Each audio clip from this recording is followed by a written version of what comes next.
You know, I write very few letters. I answer emails, phone calls, but I write very few letters. Dad and I were talking Friday, and we were talking about the president. And I was talking about how disappointed I was that the mainstream Republican Party has abandoned our president and are running for the hills.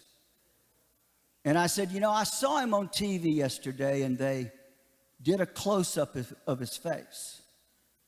And I said, I looked into his eyes, and I could see a man that loves this country. I could see a man that knew he won, and yet it was being stolen from him. And if I would ever write a letter to any president, I would say this to you: Dear Mr. President, I registered to vote in 1973. I have never missed an election, city, state, federal, in that time. In 2015, when all of the different candidates began to jump out and declare themselves as candidates on the conservative side, I would look at them, hear their remarks, and just go, no. They're just like all the others that have come before them.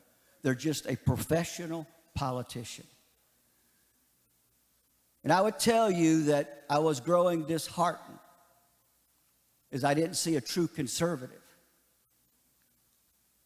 until the day I turned on the television and I caught the part where you were going down the escalator of Trump Tower to announce your candidacy.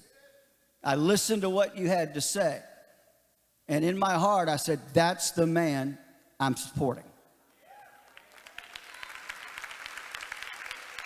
And it was amazing. At lunch, I mentioned that. Mother and Daddy looked at me and said, we saw it, and that's who we're supporting.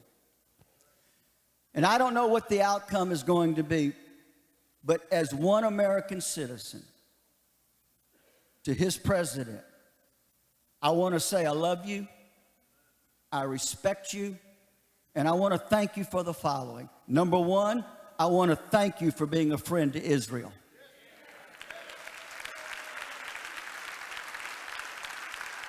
Number two, I want to thank you for being the most ardent hater of abortion of any president that we've ever had in the White House. The only president to ever speak at the Right to Life rally in Washington, D.C. I want to thank you for your defense of Christians around the world. I want to thank you for defending our rights to preach the gospel and to proclaim the good news of Jesus Christ. I want to thank you for getting us out of needless wars. I want to thank you for getting us out of treaties that other administrations have signed that has wasted trillions of dollars of taxpayers' money and has never produced one good thing for the people of the United States of America. I want to thank you for the tax break that you gave at a time when many Americans were hurting and needed it. I want to thank you for doing your best to make America great again.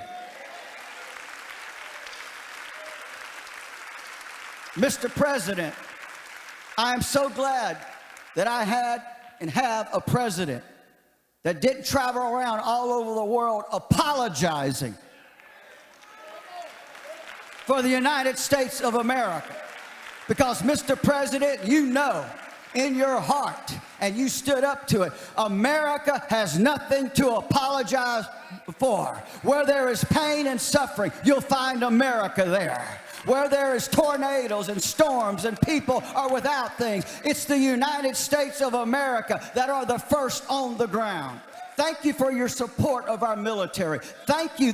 Our previous administration had literally decimated our armed forces, but thank you. In these last 4 years, you've built it up to once again, it is the greatest fighting machine on planet Earth.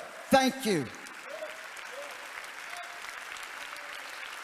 Thank you for allowing people to lay hands on you and pray for you. Thank you for saying that we're not divorcing Jesus Christ from the White House.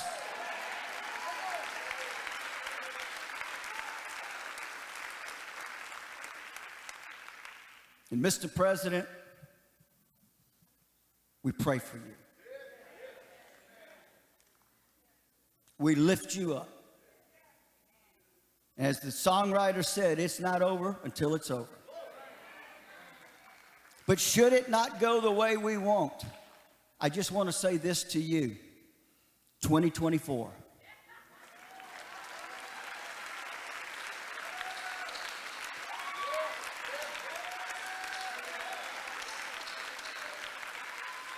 And in closing, Mr. President, as an amateur historian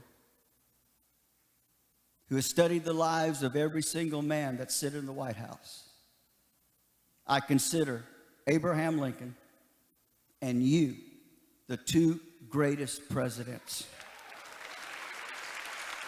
to ever serve this country.